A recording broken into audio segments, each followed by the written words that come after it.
Hello, everyone. We are here with a chapter that I have been looking forward to for a very, very long time. But before we get to that, I know you guys there were quite a few reviews that got left up on this last one. So we'll start out with those. Cool. All right, guest. Wait a minute. If Izuku has a partner this time, then who is alone in this competition? No one, because in the if you think back to the semester exam, Todoroki was paired up with Sero, and they took down Midnight together. Between the two of them, it wasn't really much of a problem. So Sero didn't fail like he did in the original, and he doesn't have to take the supplemental classes. So Deku gets paired up with somebody else this time. Mm-hmm. Some of the other lots were shifted around a bit. Mm-hmm. All right, guest. I just knew you would cut off before the villains attack because you always do this stuff. Well, yeah, that's how I keep you guys coming back. I can't give you guys a satisfying ending until the end of the story. That's not how it works. It's gonna be a long time coming, guys. All right, guest. Okay, the next thing it sounded like the next chapter is the one where Kudai dies. And yes, I do still think that his death is going to be fake because he's too powerful to die, and you lie a lot. Okay, let's finish this review before I answer that. The only question now is, will Kudai die? Is it going to be here where he fakes his own death? Or is it going to be by All for One's hands so Kudai can make himself disappear so that he can fight outside the law? I already know you're not going to answer my questions, but I still feel that I need to say this stuff, Mr. Liar. Well, okay, first of all, dude, rude. I don't appreciate... Dude, no, that's not okay. I'd like an example of a lie. Yeah, I misdirect, but I've never actually, flat out lied to you guys before. Yeah, if you had a specific example, that would be great. Then hit me up. But I don't appreciate someone challenging my basic honesty when it comes to this stuff, so... Fanfiction.net does have a function where I can block guest users if I want. I can filter their reviews from coming through. So if you keep that up, dude, I'm not going to let your reviews pass. That's incredibly rude. I don't appreciate it. Yeah. And in case you haven't been paying attention, yes, I do answer your questions. They just often aren't answers that you're going to like. Mm-hmm. Take, for example, here. No, there's no quote-unquote death. Kudai is going to die. I have his funeral chapter all lined up. Mm-hmm. I have the whole thing planned up. The story will continue on past the point of his death. He is going to bite it. He will not... He's going to go in a grave. He's not... No, there's no faking his own death. And if he faked his own death, the last thing he was going to do is fight outside the law. That's just not who he is. That's very against his personality. That's very against his nature. He wouldn't do it. I feel like other characters in the show might do that. Yeah, I can think of a couple. Ida almost did it, but I mean... Think back to his whole tiff with Ida, which almost stopped them being friends in the first place. There's no way he would go back on that. Yeah, it doesn't make sense for this character. Another character, I could see that happening easily. You should write your own fanfiction on that. I mean, how it works. He came face to face with his own. He came face to face with his uncle's killer, and he still acted as he was supposed to. Mm-hmm. He was tempted to be sure, but he's a total rule follower. If he was going to break the rules, if he was justified to him, if there was going to be a moment where he was justified in breaking the rules, that was it. But he didn't take it because he's not that kind of person. Mm. So, no. That's not going to happen. Oh. He's going to die. Yep. All right. Not end of story, but you know what I mean. Okay. Thank you, guest. Silly Kita. Okay. Normally this guy's one of the last one that reviews, but I was surprised when I got a notification saying, wait, he reviewed already? What? This should be good. All right. I have several things to say about this chapter, but I need to begin with... Cliffhangers like that should be illegal. I know, he does this to me all the time. I know it's your thing and you've pulled similar stunts in the past, but come on, man.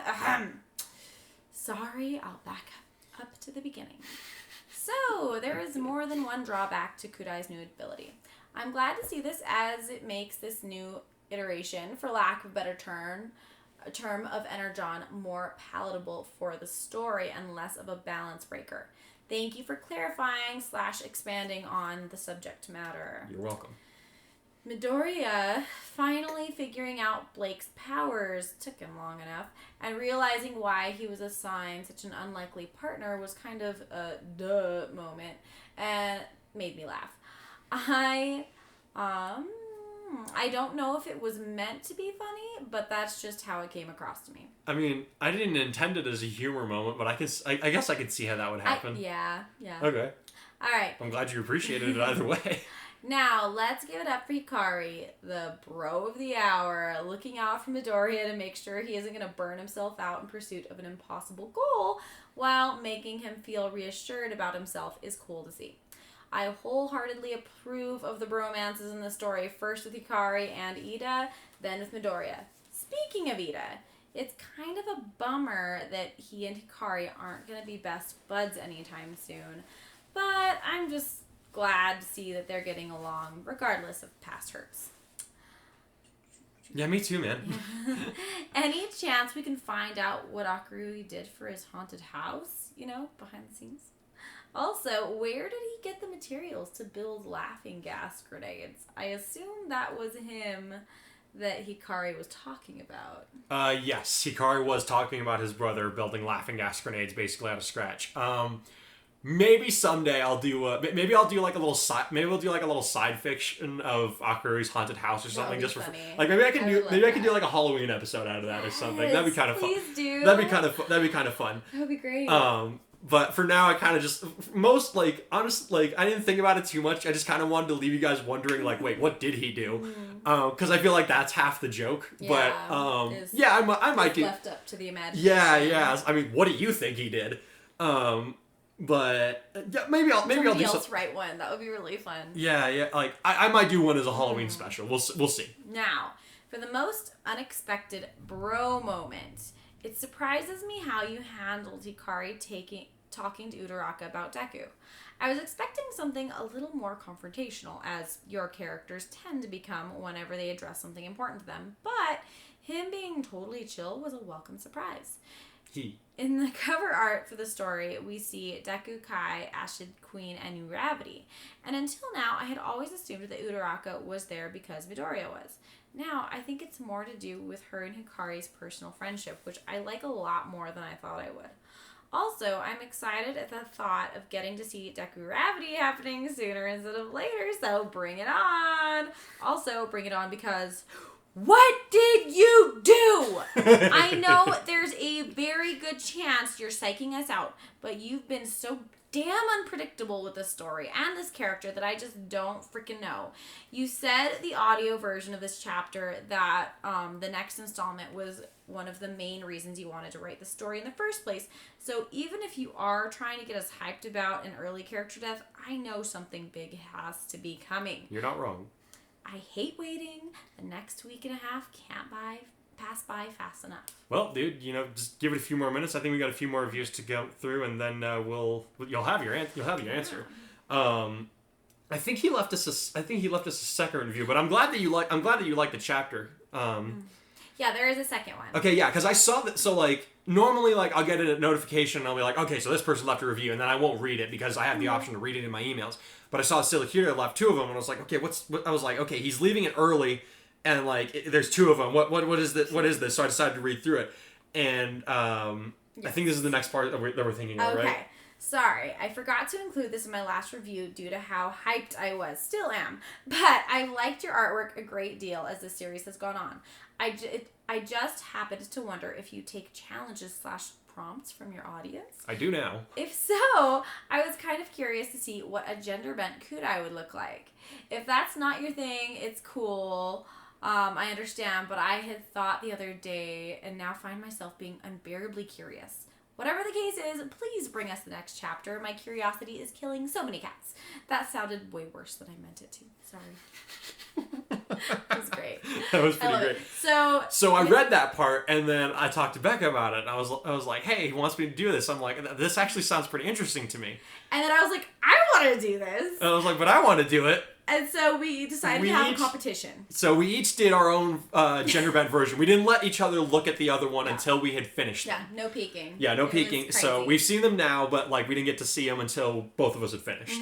Mm-hmm. And they turned out pretty different.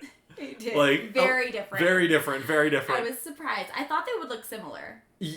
I didn't think that they would, honestly, because I feel like, as with a lot of things, your and my understanding about a character or other things that tend to be very different. I think we had different ideas of what a gender bent version of the character was. Because for me, it still needs to be like the same character, and you need to be able to tell that it's the same character. So there needs to be, you know, like your typical cartooning whatever. You have to have like the same outfit, a similar outfit, or a similar color scheme or something, right? I'll put up at the end of the video. I'll put up the 2 images, and you guys can tell us which one you think was better. Vote. I'm gonna put a poll up on fanfiction.net so people can vote on which one they think is better. Vote for what are you doing trying to steal my votes? My idea, you'll guys see what we're talking about a little bit, but for me, the idea in terms of Kurodai's aesthetics, whether he was a guy or a girl, is that he's supposed to be like, they're supposed to be so plain looking that like even Deku looks interesting next to them, and he's always described as the plain looking one. Kurodai is supposed to have like nothing special looking about him at all. Well, in that case, then you made her like, you have like the color streak and stuff. But that's something that a girl would. That's something I feel like a girl would do. But that's not plain. In that world, it would be. I feel like. I don't know. You guys can tell us what you think. We have to like. I feel like we're gonna have to like explain our thinking behind them. Yeah. Because I feel like mine makes the most sense. Well, I feel like mine makes the most sense. You know, whatever. You guys can vote. You guys can. I feel like she's gonna win because she's the better artist, anyways. But I thought it'd be kind of fun to try and throw my hat in the ring. I'm excited. It's gonna be fun. Thank you. That's very nice of you. All right, Noob Kid 53. Oh no, he is so dead. Maybe. Yeah. Hi, Noob Kid. Hello. All right. Hello there. Joe Clone, another great chapter. Don't worry, I didn't expect the action scene to happen yet, but here's Dobby. Do you want this? No, I just wanted that part. Oh, I just saw that and I was like, hey, that looks funny. I want to do it. Kudai was just doing lots of friendly things in this one. He talks with Izuku and Ochako being so sorry. His talks with Izuku and Ochako being big standouts, and Izuku figuring out Blake's quirk was pretty cool, especially when it made him realize how much he had underutilized his intelligence. Yeah, I liked that part. Again, that's one of the things I love about My Hero Academia is like you actually have to think like how are they gonna get out of this? It's not reach a new power level. All right, problem solved. No. And I kind of try to throw in my own little bits of like, okay, this is a new situation that wasn't covered in the original series. How are these characters going to think about it? All right. Now, about Kudai's powers. I'm sorry, guys. Whew. I like the limitations you have set up for this seeing all directions thing.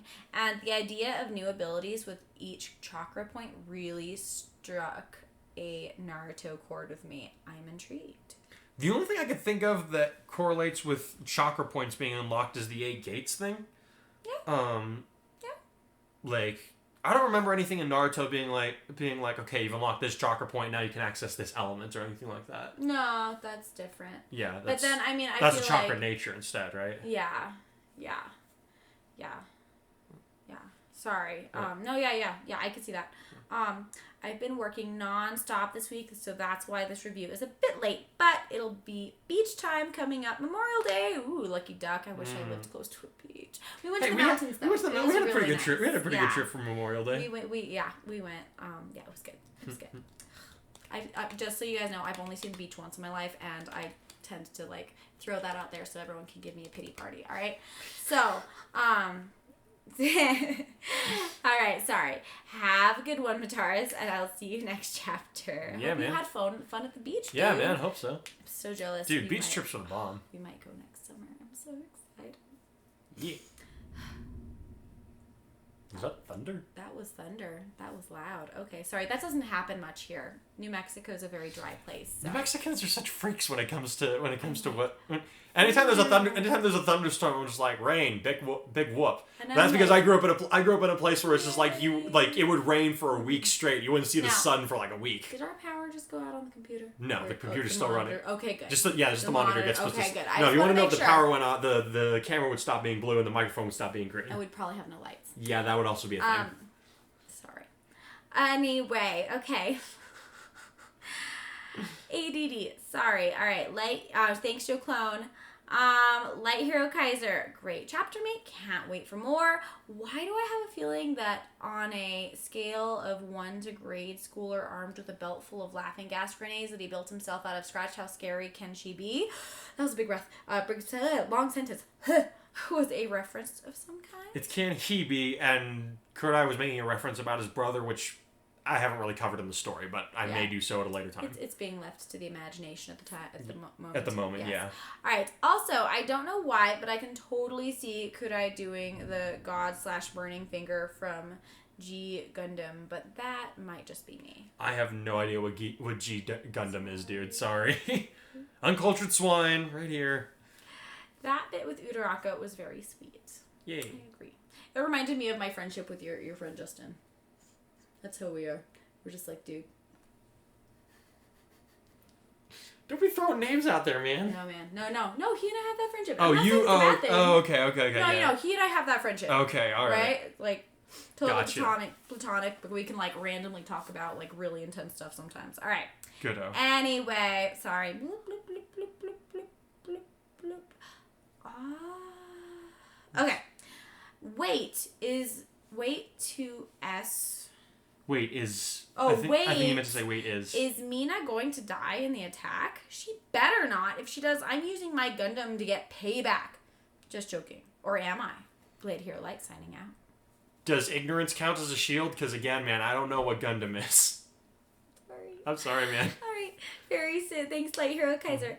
Very soon, girl. Well, I'm glad Aizawa didn't expel Kurai after he ended up having to explain how Akurui fixed his quirk. That totally would have sucked if he was expelled for it. I agree. Yep, that would have been lame. Very soon, girl. Ooh, looks like the League of Villains will be making their move soon. Yeah, they will. That was nice of Kurai to talk with Uraraka about her feelings for Izuku. I like to think so too. Gotta get some fluff in there sometimes. Yep. All right. Ooh, Light Hero Kaiser left another one. Okay. No, it's a different one. No, it's no. It's the same. It's the same guy. Are you sure? There's no space here, and says it's it's not just me. capitalized. Sometimes. So if you leave a review like logged in, and you want to leave a second one, you have to log out and do it as a guest. So he used the. I see. Yeah, because it says it's just me again. Okay. Oh, just me again. I just worked out that it will be my birthday, June 5th, when you do your next chapter review. Hey, lucky me. Blade Hero Light signing out. Hey man, birthday. Happy birthday, dude. Nice. I hope you're having a good birthday by the time this drops. All right. Cool. But I might be about to wreck your birthday, so. Sorry. Yeah. So I will say it now. Trigger warning for this episode. There will be disturbing elements included that are including but not limited to cannibalism and grotesque imagery or description. And yucky voice. She hates the voice work. I hope you guys know, I recorded 2 days ago, and I'm still feeling it from the different voices that I had to do. Yeah, he reread it for me just now, and my voice was breaking so hard. Oh man, those voices are hard. But so there's your guys' warning. That being said, if you decide you can't do it, message me. I'll give you a summary of what happened in the chapter. For those of you that decide you want to go ahead with it, go ahead. I'll be back soon. And vote on our pictures. Oh wait, not the end of the picture. That's at the end. Stop trying to steal my votes. I'm sorry. Never regret. 10 years ago. Dad, can I go inside now? Kurai wheezed before coughing violently. I'm dying out here. He was covered in sweat that caused his clothes to cling to him uncomfortably in the summer heat, and he just wanted some lemonade in front of his favorite TV program. If you can cough that hard, you can take another swing at that ball, his father said with an amused smile. You would have been watching Dragon Ball 5 minutes ago if you'd put in the practice that you swore you completed. How did you know I was lying? Kurai complained. You always figure it out. And yet, my son, you continue your attempts to deceive me. The older Hogosho replied, still with that superior smile of his. You would know how I saw through you if you looked a little harder at yourself as you are now. But that is a lesson for another time. What lesson do I need to learn right now? The boy whined. I'm thirsty. Hello, Thirsty, I'm Dad. His father snickered, causing his son to groan louder. Moving closer, the man clapped his son on the shoulder and said, You need to understand the importance of diligence, son. You will never be of any help to others like you say you will if you continue to be lazy. I practiced my swings, Kurai insisted. Not long enough to work up a sweat, which is what a real team player would do, his father countered. Son, you know that you have properly given enough effort to something only when you are exhausted right down to your very bones. I am tired. Tired and exhausted are two different things, son, Hogosha said patiently. Tired is when you feel a bit sore, either in the body or mind, but are still capable of complaining about it, like you are now.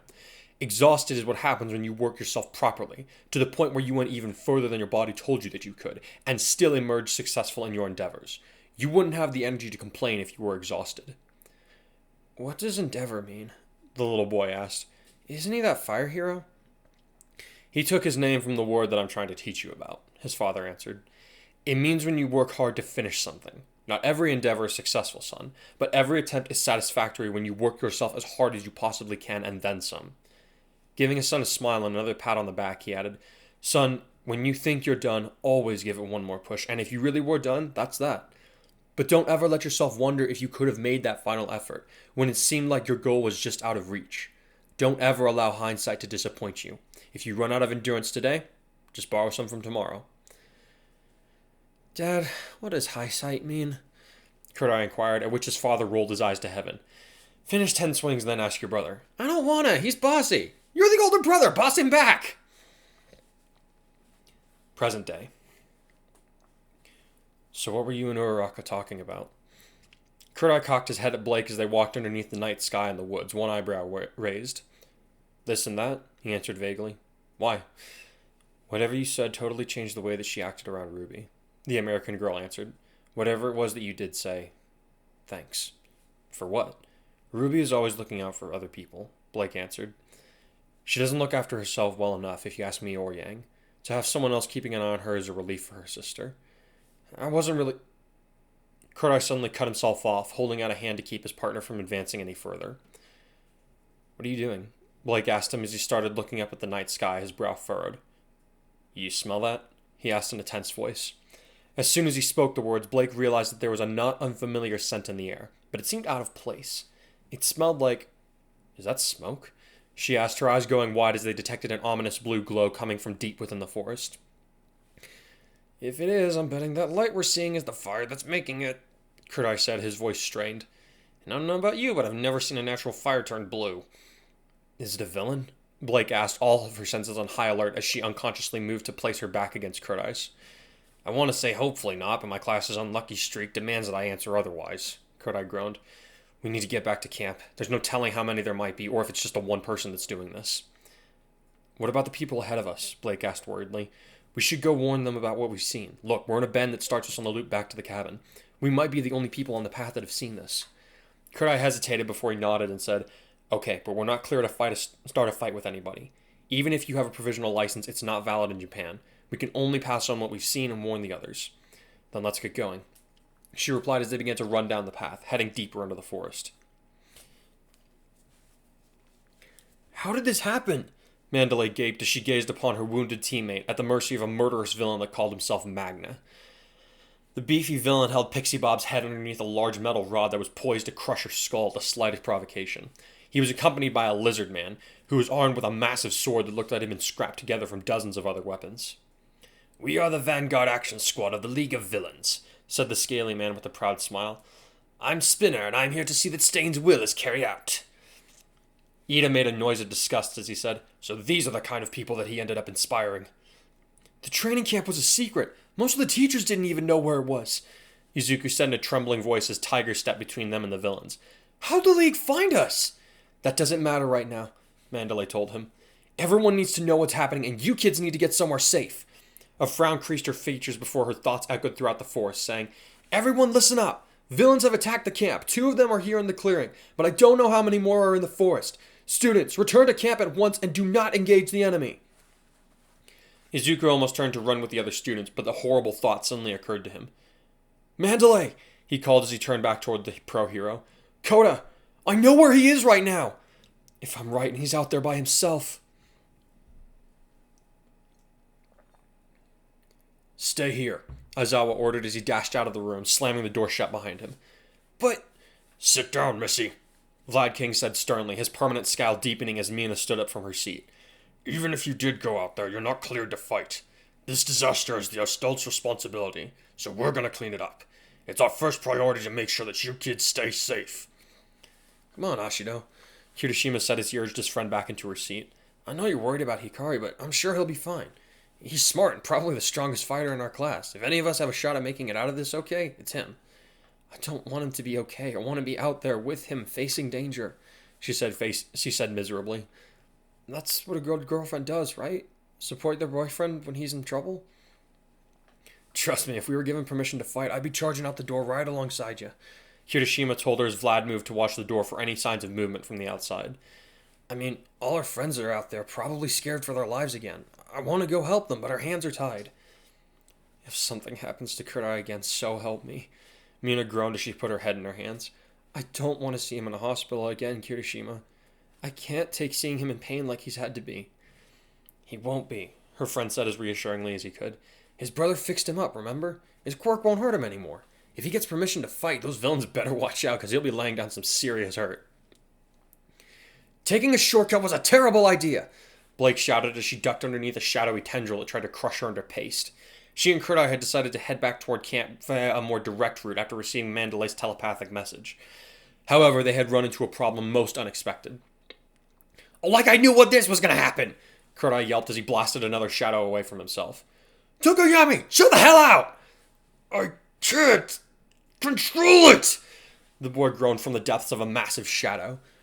"Run! Save yourselves! He'll kill you!" Dark Shadow unleashed a terrifying roar that shook the forest before taking a casual swipe at a cluster of trees, all of which splintered at his touch. In the dead of night, the creature had grown larger than a house, its shape less distinct but all the more powerful for it. Trying to tell which shadow belonged to Tokoyami's power and which ones were natural was all but impossible. "I knew Dark Shadow was more powerful in the darkness, but this is insanity!" Kurai thought as he took cover under one of the fallen trees, Blake joining him soon after. He remembered how he had been wounded by the creature in the sports festival, how strong it had become after being immersed in only partial darkness. "What do we do?" Blake hissed in a tone that only Kurai could hear. "We're supposed to be avoiding villains, not our own classmates." "Speaking of classmates, what the hell happened to Shoji?" Kurai asked worriedly as he looked around the trees in vain. "He was partnered with Tokoyami." "Which one is... Tall guy, 6 arms, always wears a mask," Kurai explained shortly. "He should be somewhere nearby. Unless..." He shuddered as he realized the implications of the unfinished thought.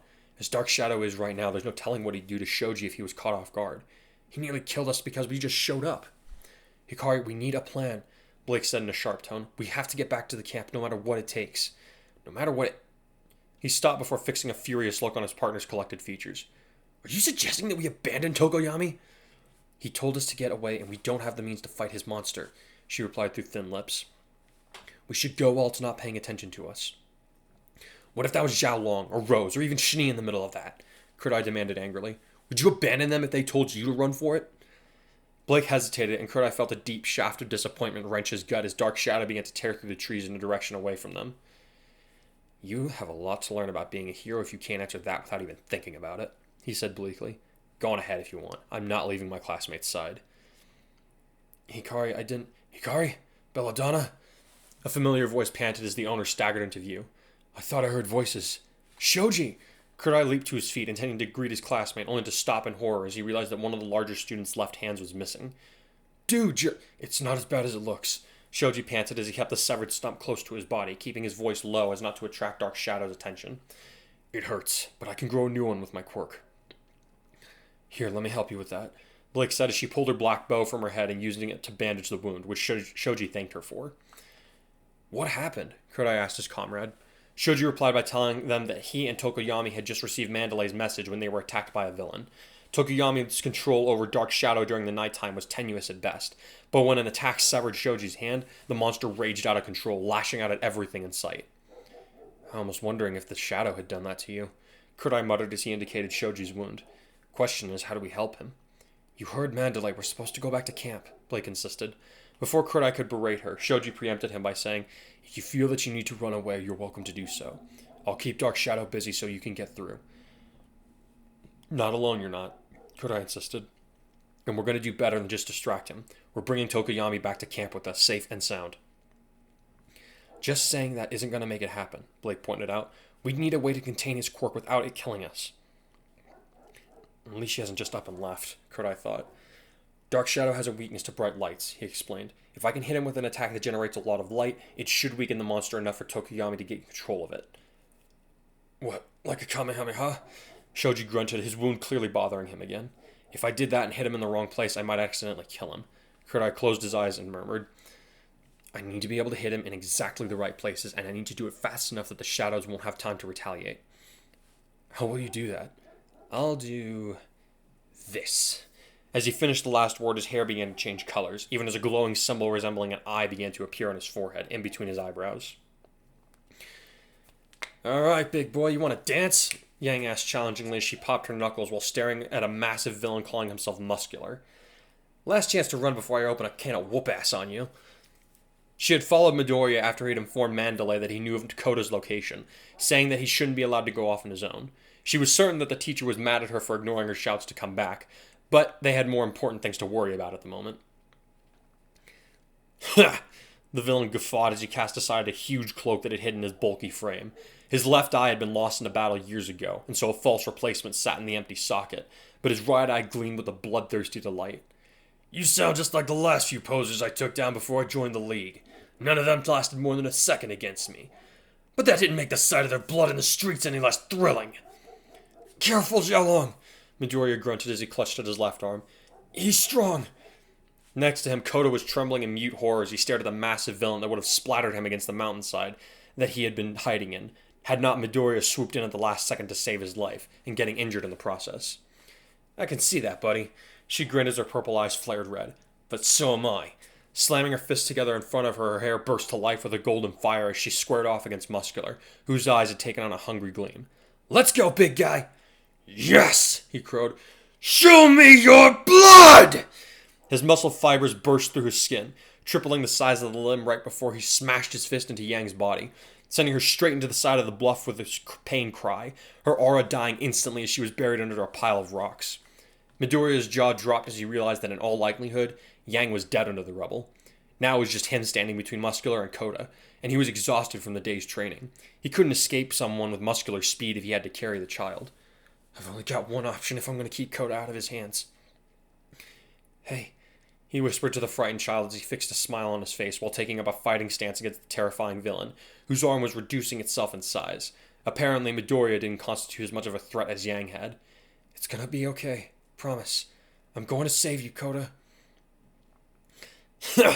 Muscular laughed again as he slowly stalked toward his prey. Don't make promises you can't keep, kid. I don't know what kind of quirk you've got, but you don't have nearly as much fight in you as that chick did. Spilling your blood is gonna be a breeze. One for all, full cowling. You're not getting past me, you hear? You stupid villain!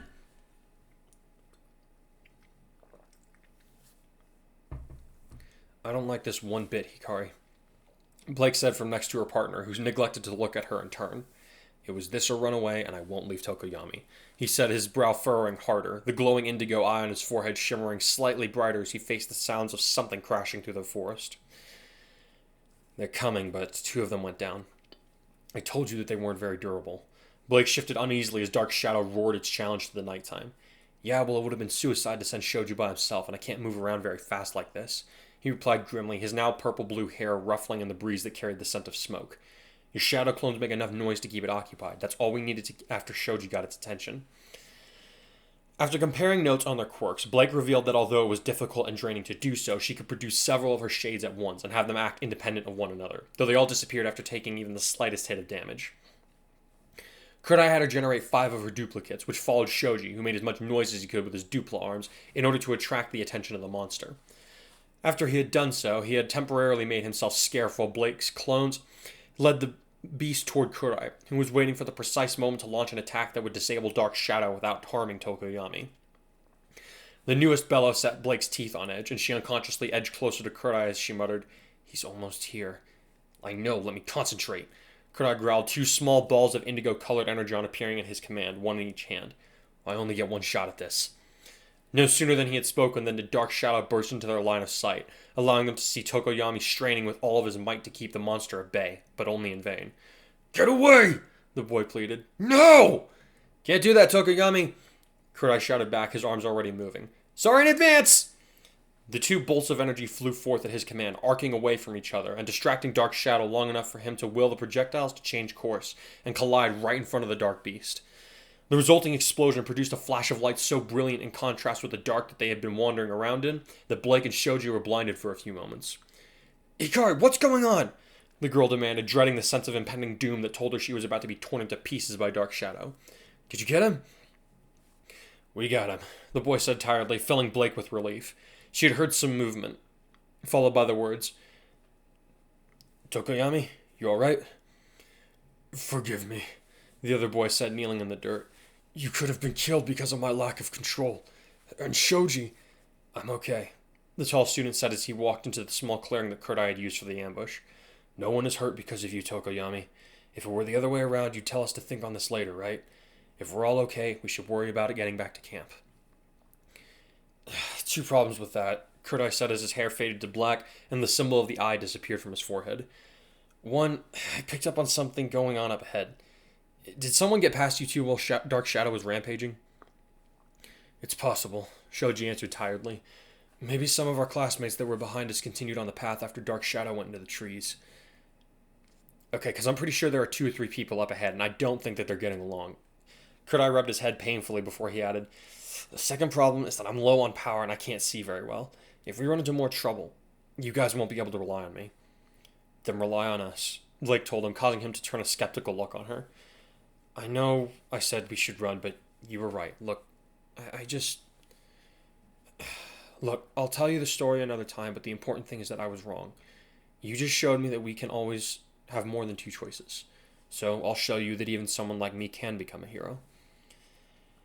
"Okay, Belladonna, your call this time. Do we go to check out the fight or do we rush back to camp?"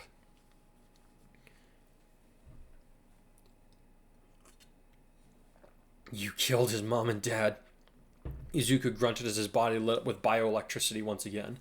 "And you won't even take the blame for it?"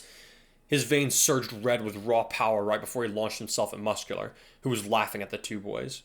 "What are you gonna do about it, pipsqueak?" he guffawed. "Hit me with that puny power of yours again?" "One for all," Deku grimaced as he braced himself for the agony of broken bones. 100%! Detroit, smash! His blow landed on a surprised Muscular's face, sending him careening into the mountainside to be buried in a landslide right next to where he had put Yang's body. Koda yelled out in fright as the gale force winds that resulted from the powerful blow knocked him out into open space, with nothing between him and a 70-foot drop to the tallest tree beneath him. Before he could fall too far, though, something caught the scruff of his shirt and held him firmly in place, allowing his feet to dangle against the rock face of the cliff. "Pressure," a muffled voice grunted. "Sorry about that." A few seconds later, Koda found himself sitting on solid ground, which allowed him to turn around and see Izuku, panting tiredly with his shirt torn to ribbons. "Thank you," Koda began. "I'm sorry I..." He let out a gasp as he beheld the older boy's right arm, which had turned an ugly purple from his shoulder all the way down to his fingertips. Your arm!" "I know, but it couldn't be helped," Midoriya answered as he looked back at the rubble piles. "I had to leave my legs unbroken so we could get back to camp, hopefully fast enough to avoid any other villains. Hop on my back so we can..."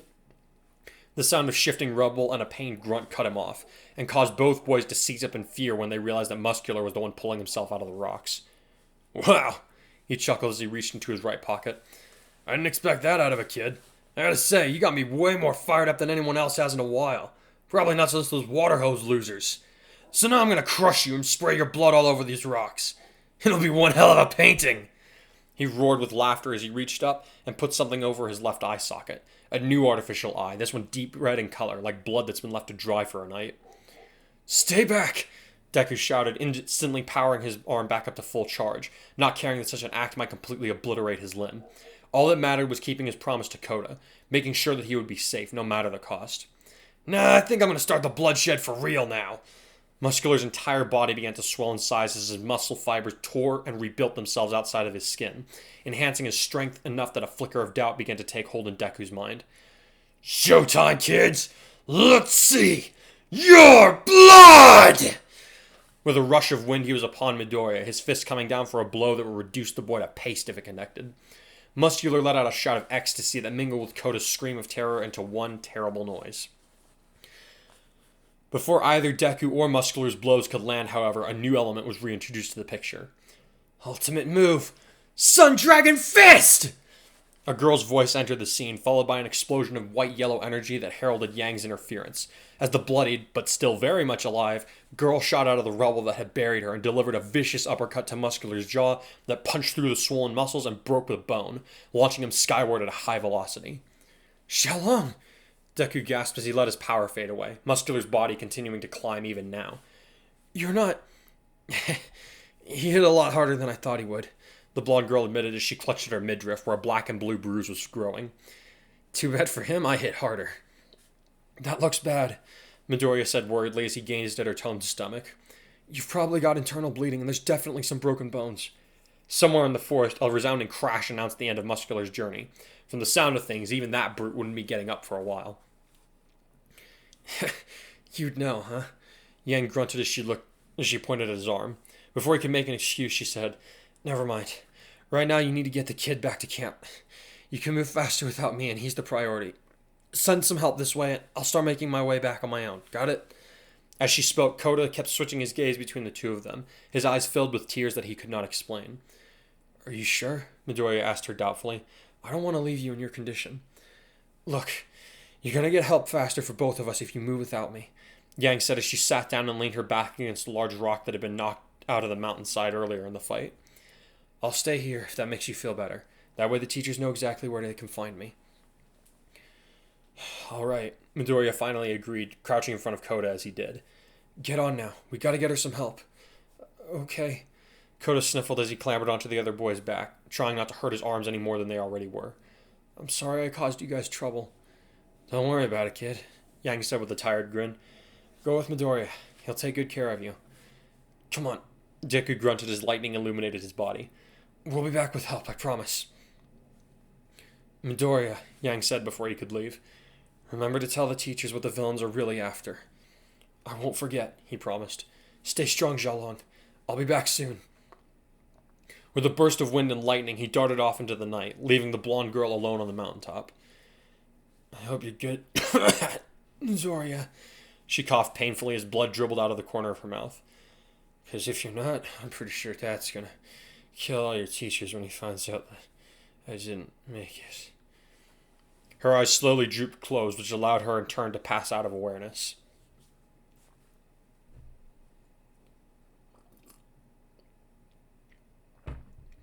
Kurdai let out a string of curses that would have got him killed by his mother as Todoroki erected an ice wall between them and their enemy. The other students were looking askance at him, he was sure. Certainly he uttered some colorful language every now and again, but the oaths he had just used would have impressed a sailor. And I thought Bakugo had the record for foulest mouth in your class, Blake commented. Shut up! He snarled, his head pounding like a drum that worsened with every second that passed. This is some grade A shit we've gotten ourselves into! Someone want to tell me what the hell is going on? Bakugo shouted at no one in particular. Why are there villains here and why say a man freaking out about it? Kurdai's group had run into Todoroki and Bakugo, the former of which was carrying an unconscious student from Class B, shortly before they were attacked by a villain, one that Shoji claimed was the person responsible for severing his hand. Since Kurdai couldn't see, he asked for a description of what the others were witnessing, even as Blake moved to get out of the line of fire. As soon as they told him that their opponent was a man dressed in a shroud, save for his mouth which spat out blades upon blades, the young man began to sound like Bakugo on a bad day. That guy's called Moonfish! Kurdai shouted as cracks began to form in the ice, while the villain on the other side let out a ghoulish scream. He's a serial killer that's supposed to be on death row with 0 chances of parole. The judges denied every appeal that he came up with. As more cracks sounded throughout the night, Tokoyami took the time to ask, How do you know this man? My dad didn't make the arrest, but he worked on enough cases related to this nut job that I know we should all be very, very scared of him! Kurai hissed as the icy barrier began to break apart. Todoroki, don't let him anywhere near us! Wasn't planning on it. The instant the frozen wall broke apart, Todoroki created another one, though this was noticeably weaker than the first. He's persistent. Stop hiding! The deranged Moonfish wheezed, sounding as though his mouth and windpipe were being filled with liquid of some kind. Beautiful flesh, it's mine, belongs to me! What does he do to the people he kills? Blake asked as they began to spread throughout the trees in an attempt to hide themselves from the crazed villain, as he used his blade teeth to continue cutting at their defenses. His M.O.? Kurai growled as she forced him to hide down behind a tree trunk.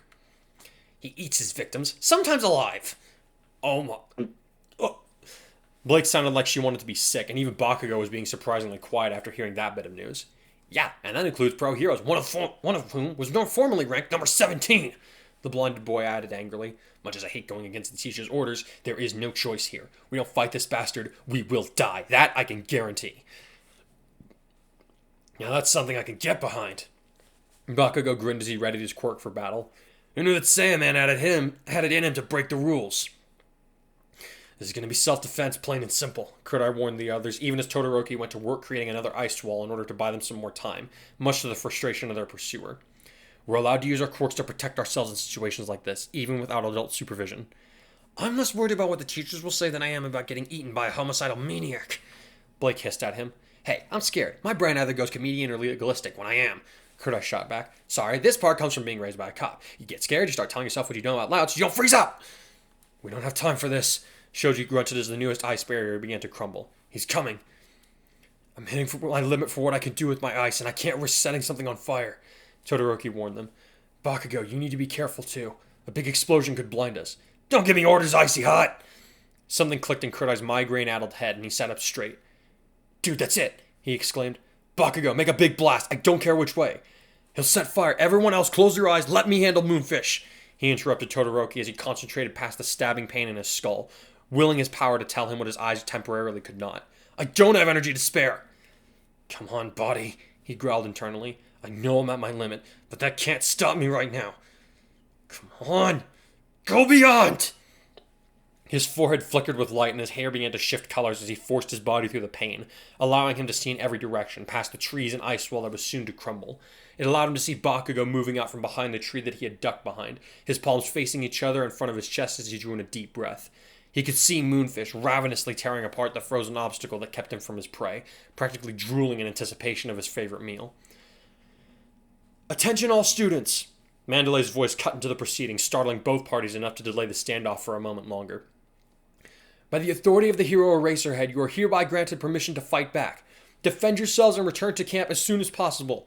Ragdoll, if you can hear me, go help Eraser with a student on the rise 2 clicks east of the camp. They may be seriously wounded. To the student named Kachan, stay away from the villains. They're after you. Realizing that this might be their best chance, Kurai leaped out of his hiding place and shouted, Bakugo, now! Don't give me orders! The blonde shouted back as he pivoted on his heel. Go to hell! His scream was accompanied by a burst of light comparable to military flash bombs that blinded everyone in the vicinity, even those that had shut their eyes against what was to come, and one very surprised villain that had suspended himself in the air by using his deadly metallic fangs. Light! He wheezed as his teeth began to thrash about wildly, desperate to cut and tear into the students that he had been pursuing. Too bright. Need to see. Flesh, my pretty wiggling meat. It's mine! You have so got to die. Kurai growled before firing an energon blast that smashed into Moonfish's face, stunning him momentarily, but not knocking him out like he had planned. Ah, crap. As the last vestiges of his power faded away, he found himself standing alone in the dark, armed with nothing but a sense of sound, smell, and touch. Did you get him? Blake called out from where she was still hiding. No. Kurai answered flatly, straining his ears to try and get a sense for what was happening around him. I hit him, but I'm out of power, and now I'm a sitting duck. I can smell it nearby, Moonfish wheezed, sounding like he was getting closer. My beautiful flesh! Give it to me! Get out of there! Shoji shouted. He's coming at you! He must have changed his hands into some eyes after Bakugo's attack so he could see. Kodai realized as he took a hesitant step that led to him snagging on a root and crashing into the dirt, bruising his ribs, a shin, and a very unfortunate place that made him want to curse violently again. Bakugo! Shoji's voice rang throughout the trees once more, and Kodai had a sinking feeling in his gut at the tone. He's coming for you, not Hikari! Eh? Yes! Moonfish wheezed as he continued to move through the brush. You I must take. But no.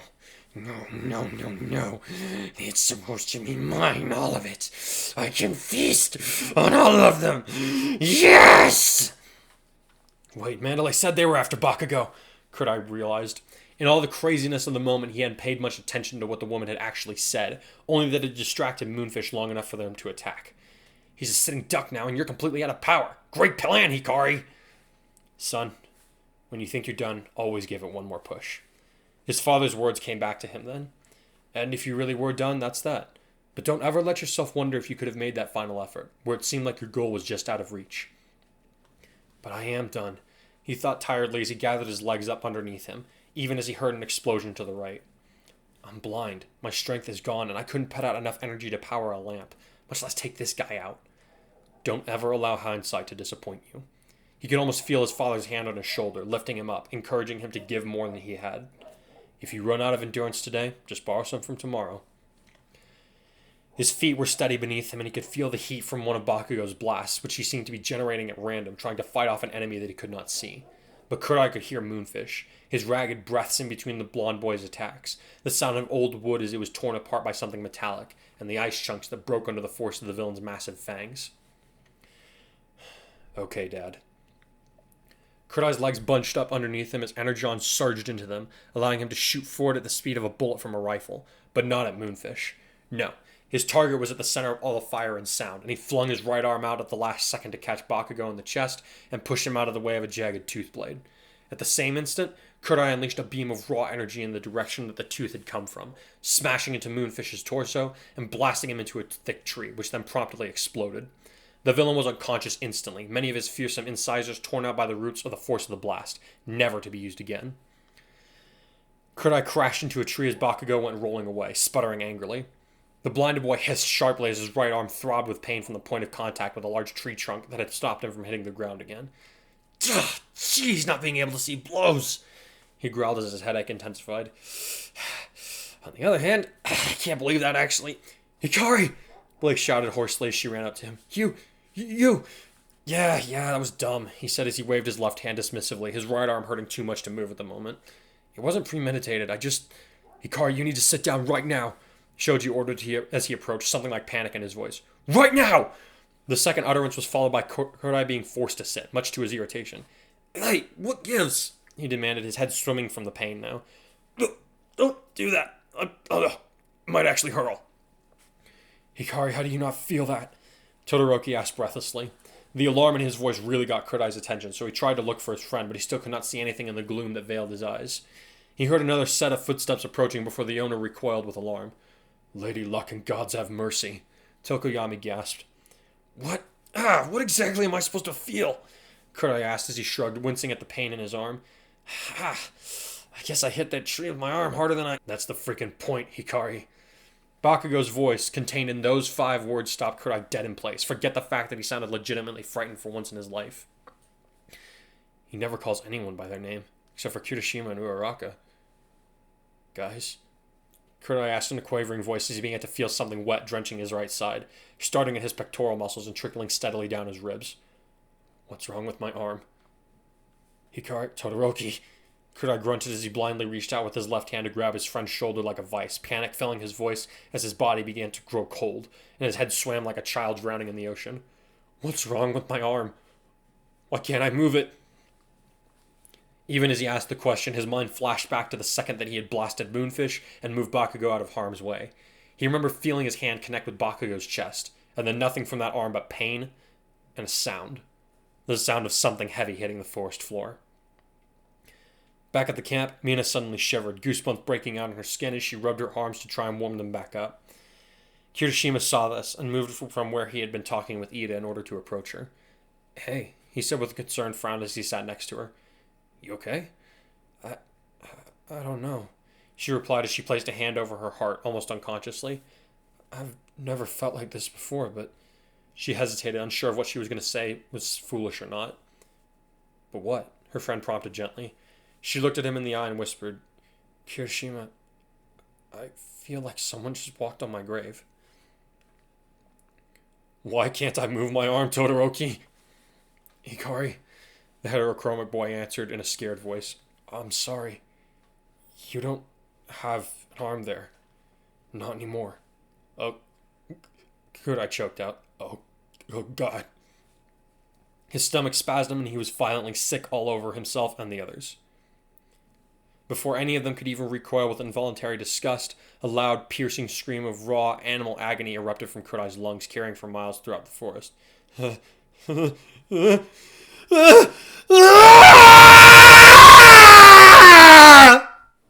So, how are you guys feeling? So, I didn't do this for your reading because I knew my voice wasn't going to hold out for it. But at the end, at the end how I described he screamed, I actually let out the most blood-curdling scream I could. Our poor neighbors. I'm glad you didn't do that while I was home because I would have screamed too. Yeah, I think that probably is part of the reason why my vocal cords are still a little messed up, because, I let it rip, from my gut, all the way up, as hard as I could. I'm hoping anybody that listened to that with earphones is okay. Alright. Anyway, so we opened with a flashback. Yep. It was a very anime cinematic flashback. I thought I did a good job. Actually, when you reread it to me, I'd forgotten about that scene. Yeah. So I was like, oh man, because you can just see it, the little solar flares and the little cosmos flowers. Because there's always cosmos flowers in those kinds of flashbacks. It's Japan, and you have the grass blades with the little water the sweat dripping off and falling in the dirt, little boy whimpering. Yeah, totally. And at least it's not an Endeavor flashback, Yeah, it was actually it was a pretty solid, intense father flashback. I feel like that was a pretty wholesome moment. I liked it. Yeah. I really ooh, that was lightning. Sorry, I'm really excited. My ADD wife over here. I know. It was really bright. I suffer from ADD, and it sucks because I don't have it. She does. Anyway, so we have our flashback at the beginning, which is super cute, and it's all right, wonder how that's going to. Because it's not something that. Because this is the first time I've ever actually done a flashback to when Kodai's a child. Well. To when he was a child. Oh yeah, okay, yeah, that's the first flashback because he's thought about. In the previous chapter, he thought about training and meditating. Yeah, he's but narratively, he's talked. Actual. Yeah, and in terms of the narrative, the narrative has talked about him being a child and his memories and stuff. But this is the first time we actually get a window into that time. I felt like I was watching a movie. Anyway, good, I'm glad. That's that's when I know I hit the sweet spot when it comes to narratives. I don't get that very often either. So anyway, we open, they're walking down the path, and Blake's kind of thanks for looking out for me. And Kodai's well, I wasn't trying to do it for Ruby. It was kind of a fringe benefit. Hey, is that smoke? And I really so yeah, of course the villain. You. So I know. I was really? Did the lightning start a fire? Okay, I'm in a mood today. I'm sorry. You guys see what I have to live with? I'm sorry. I'm focused. Okay. I'm about to blow up. Hey, there's smoke. Diabetic pump. See, you say I'm ADD. This is actually gonna keep beeping and beeping unless I address it. So I figure it's better if I just, now. This guy pulled his diabetic pump off the other day. Oh my goodness! So the day that I recorded this, it was bad. I kid you not. It was a little scary. It was he lost almost a cup of blood. It was insane. So these little. It was bad. So the way this machine works is there's a little cannula sticking in my body, and honestly if you take a pencil that's kind of sharpened and put a dot on a page, that's how big the hole in my skin is. Normally I pull it out and it seals itself immediately. Like, there's usually no blood. Every once in a while, I'll get like a little bit of spot of blood, like if it's been moved around a bit, it's fine. This was like, I've bled out a couple times. All I hear is help, and I run back there, and there's like blood like gushing everywhere. Yeah, like blood like all over my all over my hands. I was like, so many gauze pads. It was oh my goodness! Like I thought he was gonna. Like I was holding my stomach, and like blood is like welling. Like I'm holding my stomach like this, and blood is like welling. Like as I'm trying to cup it, blood is welling up like over my fingers. Yeah, it was like bizarre. That's how much. And like so, I'm trying to hold it in. And she like, I got through like 4 gauze pads before it even slowed down. It was ridiculous. Yeah. And it's like, I'm feeling he almost sick. passed out. He was very, very pale. Yeah. So. I was like, you know, you guys see me. I'm pasty to begin with. I don't have a whole lot to lose. He blended in with the wall and oh my goodness. Yeah. Anyway, he's alive. The diabetic pump is working. Yeah. I'm okay. I'm okay now, but I'm like that, like I told them, I'm like, you got to take the kids. You got to leave me alone for a little bit. I need a nap. Yeah, I'm like, man, let's get you one of those synthetic pancreases. Yeah, hopefully. All right. But that's the day that I decided to record. So like, he was a mess. Yeah, I was a bit of a mess. So, hey, look, there's smoke. There's smoke. And so we see fire. He's like, it's like, that's blue fire. That's not normal. Great, we're probably under a villain attack. You sure? Yeah. My class is super unlucky. We're probably under attack. Yeah, because I mean, see, if I was them, that's very intuitive of them. Because if it was me, I was like, somebody's trying to fake me out. Cool, not falling for it. Well, none of the Class B kids have incendiary type quirks, and they know that. Yeah. Plus, I mean, you know, it's like in their situation, I feel like, especially him, like having been brought up the way that he has, he would be a little paranoid. Yeah. So it's like for him, it's like better to assume that this is a villain doing something, and then. It's like best case scenario, this wasn't anything. It was just someone trying to play a trick on us. Worst case scenario, you know, he's prepared for it at least. It's like, yep, I was right. There's a villain. All right. Yeah. So he and Blake kind of debate a little bit. Do we run straight back? Do we run around the loop to warn others? And they decide to press on ahead because they're like, the way that this is angled, we're probably the only ones that are actually seeing this yet. Yeah. So after that, we cut back to where Mandalay and the other pussycats are at, and you know the villains are like, "Hey, we're here. We like Stain, and we don't like you, so we're gonna start killing people." Yeah. So that's not great. And then Pixie Bob is squished. Yep, squish. Squish. I seriously thought Pixie Bob died in the original version. I was like... No, you're thinking of Ragdoll. Ragdoll. Ragdoll's the one that got kidnapped by the League. Okay. I was like, because you remember they just find her headpiece like covered in blood. Yeah, when I found out she was alive, I was like, really? Well, that's because Moonfish got her. Yeah. But you know, all for one, he needs that kind. He's like, oh, that's a useful quirk. Gimme. Yeah. So yeah, I'm surprised Moonfish didn't, because like, so something about Moonfish that I decided to add into this narrative, just a little bit of a sidebar, is they never say it outright in the comics or the anime, as far as I'm on. I don't know if this changes later or not, but they never actually said that he was a cannibal, but I'm just like, the dude has all the, like, he definitely has the look, and his quirk kind of lends itself to him, plus he's a psychopath. Like, the death penalty isn't handed out for a lot of reasons anymore, but I would imagine that cannibalism is one of them. So I decided to make it my head in this version, it's like, yeah, the dude's a cannibal. And later on, this is another thing that's kind of alluded to. I actually had to Google that character because you've talked about him a lot, but I could not remember what he looked like. Yeah. Yeah, so I was like, you were reading it to me, I'm like, So in season 4, when Chisaki and Shigaraki are talking about, well, I want this from you, and I want this from you, like, if we're going to do this partnership thing, Chisaki's kind of like, you know, you had Moonfish, but he was a big player, but you let him get away because you didn't have a plan.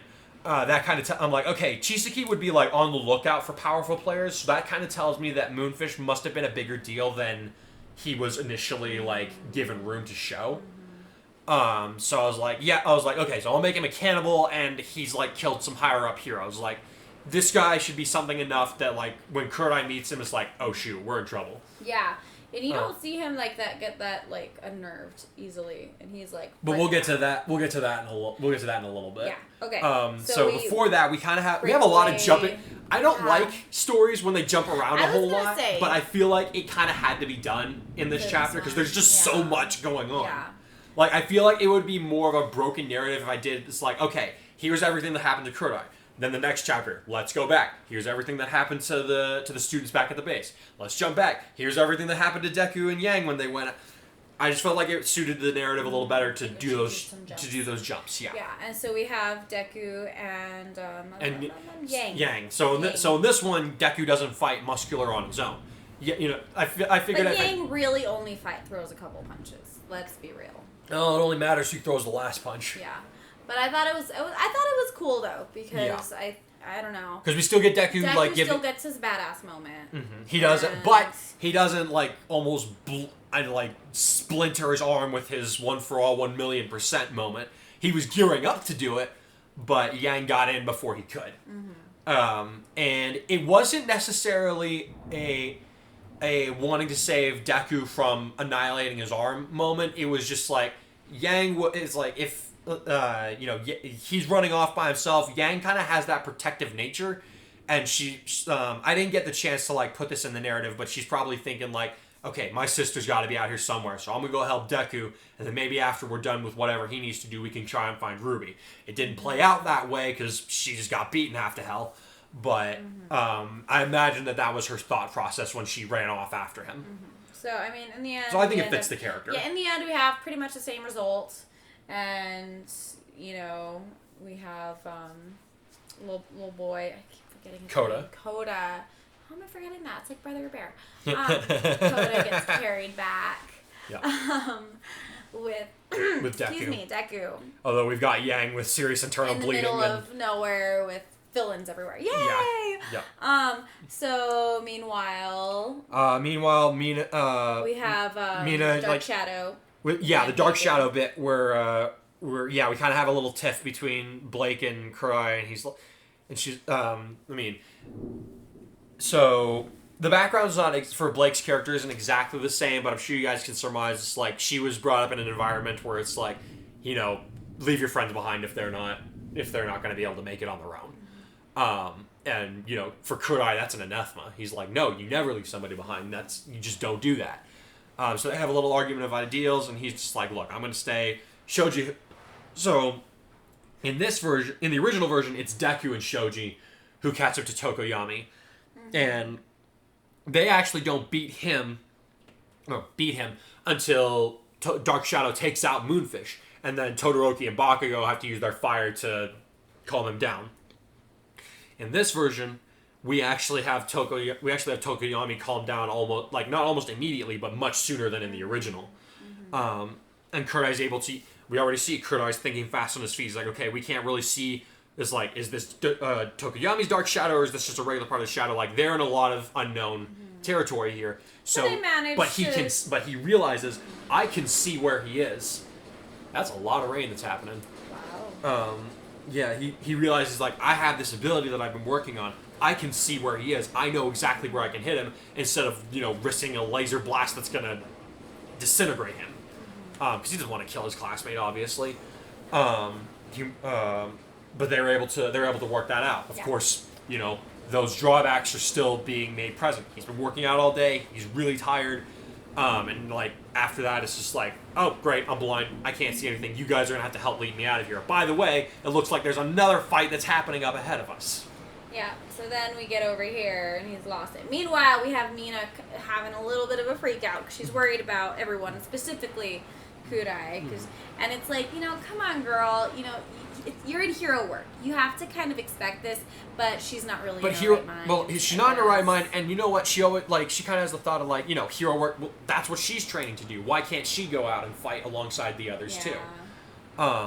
So but of course, yeah. For me, she knows. Her head knows that yes, he's He's probably the most capable person out there. But she loves him, and she wants him to. She wants him to be safe, and think about it from their perspective. Island was literally less than a week ago for them. Yeah, so they just got off a fight where it's they were fighting for their lives. Yeah. And this time, there's no All Might there to help because as far as she does know that he's dealing with some PTSD right now. She knows that she knows he's not at his best. Yeah. And as far as they know, it's there's no All Might this time to help them out. I don't think even All Might didn't know where the camp was. Yeah. So there's no one of that caliber that's gonna come and save them when they're in over their heads this time. So they have no idea what kind of villains are out there. So she's, of course, like, projecting the worst case scenario in her head. Little did she know that it was actually worse than she thought it would be. So, yeah, we jump back, and Kudai's freaking out because he figured out it's Moonfish. And you guys have seen him throughout the story. Like, he's never actually, he's like... level-headed. He, like, even when they've had some, like, really bad stuff happening to them, like, even when he went into a fight against Nomu where he was like, well, I'm gonna power up, I'm probably gonna die because of this, here we go. He's been pretty level-headed about this. This guy, Moonfish, scares him. Like no one else we've ever seen in this story. Like, he is terrified of Moonfish. And like he mentions to his friends, he's like, my dad didn't arrest this guy, but you know, he's the police commissioner, or he would have been a senior detective at the time, whenever Moonfish would have gotten put away. He's like, I know enough about this guy that he's like one of the scariest villains we could have ever come across. Like, this is bad. And so he's still dealing with the trauma from last week, and he is freaking out. Yeah. So, yeah. But Todoroki's like, okay, like let's calm down. Let's try and think of a plan here. I'm trying to keep this maniac from eating us ice. From apparently eating us. I felt for Todoroki in that moment. I'm like, guys, shut up. I'm literally like protecting you right now. Come up with a plan. He's like freaking out. It's not gonna help us. Come on, I'm running out of ice walls here. Yeah. So ultimately, we have the announcement. And it doesn't really click that they're after Bakugo. They just think, hey, distraction, let's get him. Yeah. So Kudai throws a blast and it knocks him down, but it doesn't do what he was hoping to, and now he's just like, oh shoot. And then we have another one of those magical dad flashbacks. It's like magical dad flashbacks. That's good. I mean, that makes it sound so. No, you have the inspirational mentor speaking into their life. And then I feel like metaphorically lifting them up so they have the strength to continue. That's anime. I love it. Are you kidding me? It's great. Okay, all right. I couldn't tell if you were making. I'm not throwing shade. I couldn't tell if you were making fun of it with that tone or not. No. Okay. Like it's a little bit of a cliche, but it works. I feel like this one worked for me because like I haven't done that like throughout this whole story. Like I haven't done a flashback. Kudai's talked about how, yes, I admired Ingenium. Yes, I admired Gang Orca, but he's never... dad. But, yeah, and he's talked about how he's admired his dad, but, like, this I felt like was an important moment to see. It's like, he doesn't think back on his time with Gang Orca. What do I do? What would Gang Orca do? He doesn't think on what would Ingenium do? He thinks back on how his father's mentorship has molded him into the person he is. Yep. And so you see that's why you have this moment where he's able to give that, oh, I love this, sorry, that extra push. I hope you guys can hear the thunder because it's wonderful. Yeah, but then we have this ultimate, like, crazy, like, flash bomb pushing Bakugo out of the way. And, like, think about this for a second. I think this is a moment that will speak to Kudai's character because he doesn't like Bakugo. No. Like, he thinks he is, like, after learning about Deku's past and all that, and by this point, he knows what kind of stuff Bakugo did to him as a child because he would have had to learn about it. Like, Izuku's like, yeah, I gained the power from All Might, and this was my childhood leading up to it. This is why All Might gave me the power.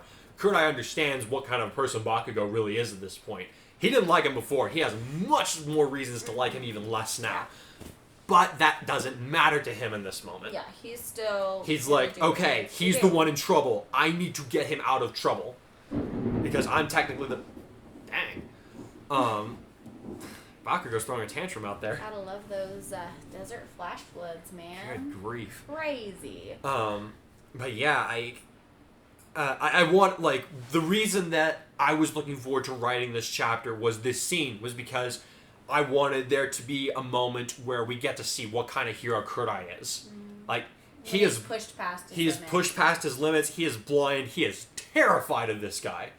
Like, this is probably one of the people that he would be scared most of in this world. And, like, you know, he knows about All for One and all that now, but to him, that's just an idea that he has to deal with in the future at this point. Yes, he's scared of him. But Moonfish is a present threat, one that he has learned about before, and he is just scared so much. And all of that just, he pushes that aside. He's like, Bakugo is probably going to die if I don't do something, so he's like, and nobody else can see, nobody else has the kind of quirk that can deal with this. if Tokoyami lets out Dark Shadow at this point, he's probably just going to kill all of them. Todoroki doesn't want to risk setting something on fire. Bakugo's just spamming at this point, trying to keep this guy away from him. Blake's quirk is no good for this. They've got an unconscious student from Class B. That's no good. Shoji's already wounded. It is down to him and what he can do. And he knows this. He is backed into the corner, and he's like, all right, let's go for it.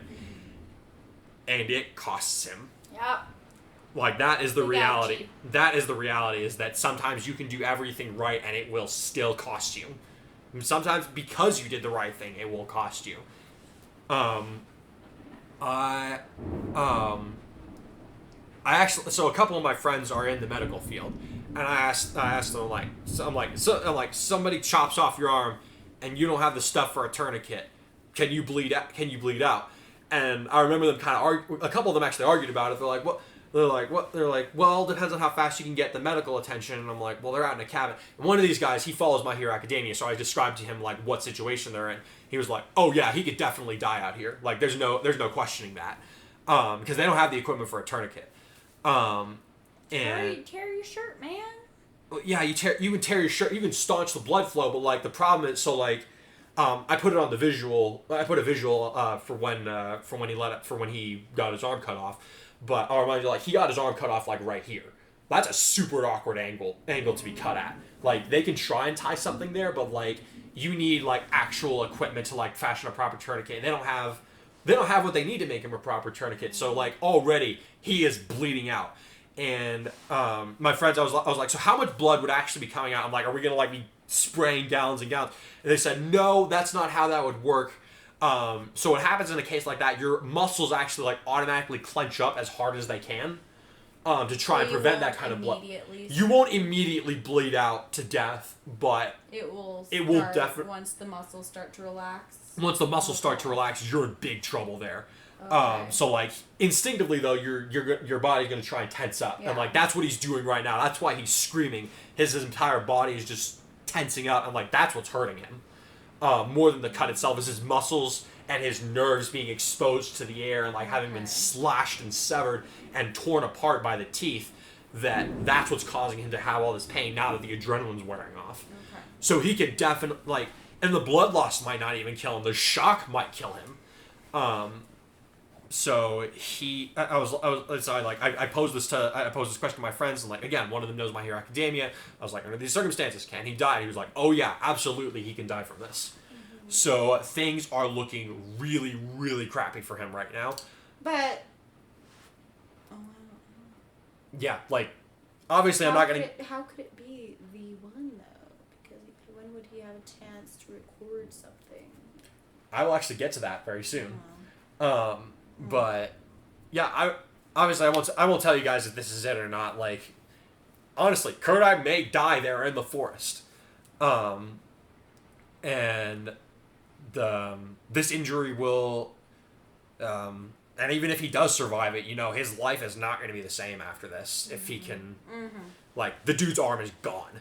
Yeah. Like there's no getting that back. We live in a superhero world. Well, yeah, he could get a prosthetic or something, but that's we're talking way out there at this point. If he survives. Automail, man, for the win. Automail for the well. Yeah, throw Hatsume at him. We'll see how that turns out. But yeah, no, it's like. Yeah, man, I'm gonna let you guys sit on that one for a couple of weeks. Am I about to kill him here? Am I not? You guys can't tell, and I'm really enjoying it. So have fun sitting on that one, suckers. I'm sorry. Please don't let that affect your vote for who you think has the better gender bent version of Kodai. Should you? Stop trying to steal my votes. That's assuming I get any. Oh, I think you'll get some. I just don't think yours makes... Should we explain our thinking? Because I feel like yours doesn't make any sense. I feel like mine makes perfect sense. Okay. So why did you... Okay, are we going to have them up on the screen?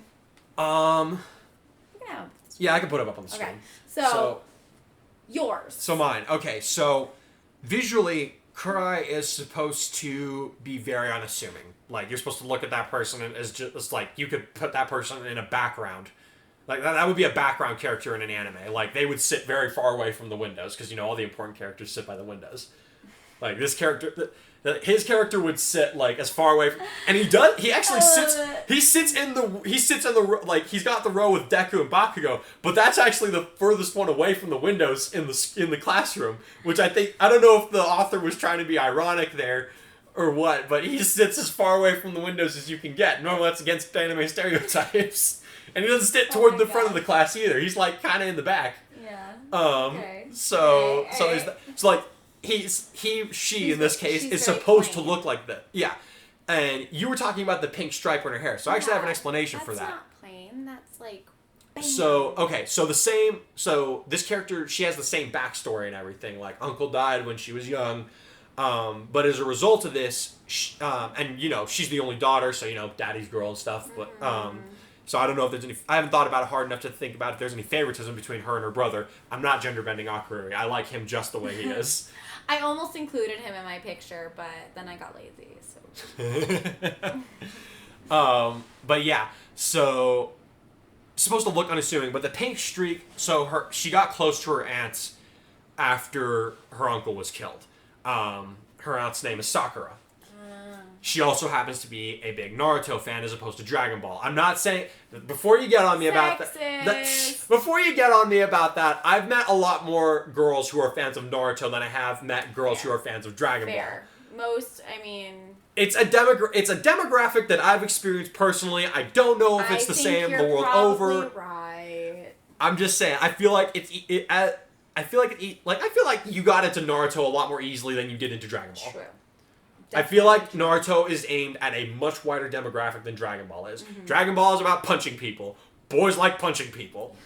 Boys are going to like Dragon Ball a lot more easily. Are there girls that like punching people? Absolutely. Do they like Dragon Ball? I would imagine so. But I feel like in this case, she would have grown up liking and admiring the characters from Naruto a little bit more. Yeah. And so she has Hinata. She has which I similar. like. It's not Hinata's. No, Hinata like has the hoodie and stuff like that. Some of the color themes are in there. Yes, I feel like she would admire Hinata because if you remember Kurai from the beginning of this story, he was very shy. He was very shy. Yeah. Mina kind of like came on to him and was like, "Hey," and he was just like, "Get away from me." Yeah, he kind of comes out of his shell a bit. But yeah, he's drawn out of his shell. Yeah. I feel like as a girl, she would have more of a reason to kind of keep up the front a little bit more and be like, "Get away from me, you freaks." Like, that's not to say that she wouldn't become friends with people, she's but... like this weird hybrid of Hinata and Sakura in her look. A little bit. In her, like, hero costume or whatever. Her hero costume is more Hinata, and, like, the way that she would use her powers, I feel like, would be a little bit more geared toward that, but... her aunt's name is Sakura, and while Sakura annoys me quite a bit... So, here's a fun fact. There's a lot of characters. So, here's a fun fact, actually. So, Hinata is liked more in the States, but in Japan, Sakura's the more popular girl. Really? Which I don't understand why. I haven't grown up in that situation. I can't judge. I don't know why. I don't like Sakura's character so much. But, I mean, for a girl who has all this tremendous power... Both Sakura and Hinata have that. Hinata has to work hard for it, which this version of Kurai could relate to. They both have to work hard for it. Yes, Sakura, although, if you remember back to like the early days, Kakashi actually told Sasuke and Naruto, you do well to take a note from her because she's naturally better at manipulating chakra than either of you are. So she's more talented at controlling it. They have vast amounts of power that they had to learn to control. Okay. But both Hinata and Sakura have had to work hard to get to where they are. I think that she would like those two characters. She would like those two characters for that aspect. Okay. Not necessarily for who they like or whatever. Yeah, Sakura, I'm just like, girl. Come on, you were almost cool. Girl. Oh my gosh. But yeah, I could get into we're not getting into that. Anyway, so you think that's where that if he was a girl, he would be more into Naruto and he would like these characters. Yes. Okay. Yes, that's my line. She would like these characters. That's my line of reasoning for her costume lineup because honestly, Kurai's costume aesthetic is purely that. He doesn't really need any support items. Yeah, so it's just what. If he survives, he probably will need some support items after this. But his costume is just him geeking out, basically. Yes. Okay. Okay, so here's mine. And one more thing. So the short hair, I actually expected you to be the one to go with the short hair. Well, I decided to do the short hair because long hair, not practical for fighting. At all. but it's anime. It is anime, but her upbringing's the same. She would be, if she's going into learn how to fight, she's going to do it in every aspect that she can. What about... Well, she's going to keep her hair short so it doesn't get flying around. What about Yang? So Yang... I mean, obviously that's Yang's quirk is tied into her hair. The longer it is, the more power she can hold. That's Monty Olam's creation. That ain't even on me. What are you throwing shade at me for on this? Okay. Anyway, are you done? What the hell? Are you done? I'm done. One little thing to note is that in my iteration, Kurai as a girl has blue energy, and I kind of feel like the expression of his power would be manifested. His psyche would have some influence on how that power is presented. So normally for him it's yellow, and in Dragon Ball, like that's the standard key color. Like bad guys have purple sometimes, or they have other colors, but the standard one is yellow. His favorite thing is Super Saiyans. So when his quirk manifested as a kid, that was his cycle. He was envisioning. Yes, and in Naruto, a lot of the chakra is blue. So I figured that as a kid, that's what she's envisioning. That's what Hagashi would be, because that's what the gender bend. I decided to change the name for gender bend. Her name would be Hagashi. But yeah, she would have blue energy as opposed to yellow. Okay. Anyway. All right, your turn. Go for it. The way I see, whoa, that was bright. That's gonna be loud. Gender. Whoa, that was like right out here. The way I see gender bent characters is going from your cartoon 101, you have to have a similar color scheme and similar costumes so that you can recognize that character. So for me, I could look at that character and be like, oh, that's a cool character, but I'd have no idea it was the same person at all. And so my goal was to show that it's the same character, but as a girl. Mm-hmm. And so, obviously, she doesn't have the super obnoxious blue and orange. But I was kind of You kept that like on the pants, right? With the blue pants and like an orange sash, right? But I made her vest kind of translucent and grayish. And all of instead of being bright blue and orange, I kind of toned it down a little bit. 'Cause she's going to be like less obnoxious. But if it's, in my opinion, if it's the same character's going to like the same things, right? Just as a girl. And so she kind of leans toward the female Dragon Ball characters. Yeah, Caulifla and Kale. And originally, I almost did it after Android 18. Android 18. Oh, but okay. I accidentally made the sleeves too short, and I just kept them that way. Okay. So instead you went with the pink crop top and the green braces, yes. right? Okay, yes. yeah. I saw that. I was like, that's really cool. Cool. I was like, okay, I thought that's what that was. That was really cool. I wanted to make it less bright, so again, I toned it down. All the color, because it's so many colors, they kind of clash. I wanted to keep it muted. Fair enough. And I was just like... I mean, Kurai doesn't really have a fashion sense. He said as much as so. He just grabs whatever he thinks. He's like, hey, that's Dragon Ball. That looks cool. I'm gonna wear it. Okay, maybe this is stereotypical, but I think cop's daughter, and I think like someone who can handle herself and is confident, even if she is a little shy socially. Okay, I always thought that Kurai was a little bit more with the quiet confidence, at least when he started out. Yeah, that's okay. I mean, I see that. And even in this now, character. I would say, I see that in this character. I don't know. I feel like the way you portrayed her in your drawing is like she looks like she's about ready to throw down with somebody. I mean, she does because she knows what she's about. Anyway, but you've got the lightsaber, and then Dude, I was like, I gotta say the lightsaber was really cool because you crossed that between Ahsoka and Asajj Ventress's lightsabers, right? I did. That was really cool. I appreciate that. I really like the curve in Ventress's lightsaber, but Ahsoka's lightsabers are so. Oh, dude! If I could have gotten an Ultra Saber that had a curved handle, I would have done it because those are way more practical for fighting. They give you like if you're trying to go for a two-handed grip, like those give you extra leverage as opposed to because like what happens is like you're pulling it towards you instead of like it gives you an easier pull on your blade as opposed to a stick. Like if you ever get a chance, like try pulling something towards yourself that has a curve on it as opposed to a straight stick. Because on that case, you're having to put. Well, you're getting more power because with a straight one, you're having to push as much as you're pulling.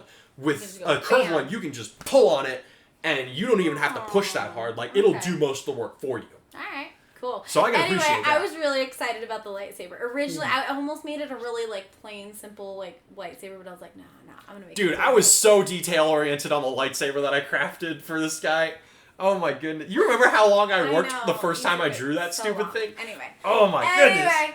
So. But the other hand that has like the ball of energy. Originally, I was gonna have her like tussling her little brother's hair and making him embarrassed. Okay. But I just couldn't get him right, and I knew it was gonna take me way too long. And I was like, I'm just gonna draw her for now. And yeah. Maybe we'll. No, it was a good. It was a good drawing. It was a good drawing. I like it. It was fun. I just felt like obviously each of us feels that our version made more sense. I feel like I went more for the psychological aspect. You were thinking like a writer. If this character grew up as a girl, what would she be like? So I might have leaned into it a little too hard is the problem. And I was just like nerdy fan being like, could I as a girl? Bam! So I don't know. We'll have to see what the readers. I'm excited. What do you guys think was the better version? Do you think that Kurt Eye is going to make it out of this? My feelings hurt. I know you guys like him. It's fine. But you're the better artist. You're getting really good though. I feel like every drawing you do has improved quite a bit. I'm glad that I'm hoping that's the idea. But yeah, you guys are gonna have to let us know what you think was the better one. And I'll see you guys here. So the next physical chapter will be up on fanfiction here in a couple of days, and as always on that, I will include a teaser for the next chapter. So maybe you'll get an idea of whether or not Kurt Eye is going to survive this, but yeah, things are not looking great for him. It'll be fun. Yeah, fine. Effed up, insecure, neurotic, and exasperated. Fine. I'm going to go enjoy the rain now, because I've been dying to this whole time. And I will enjoy tormenting you guys over whether or not things will happen, or things won't happen, over the next couple of weeks. So, have fun with that, guys. Stay plus ultra as much as you can. Bye-bye.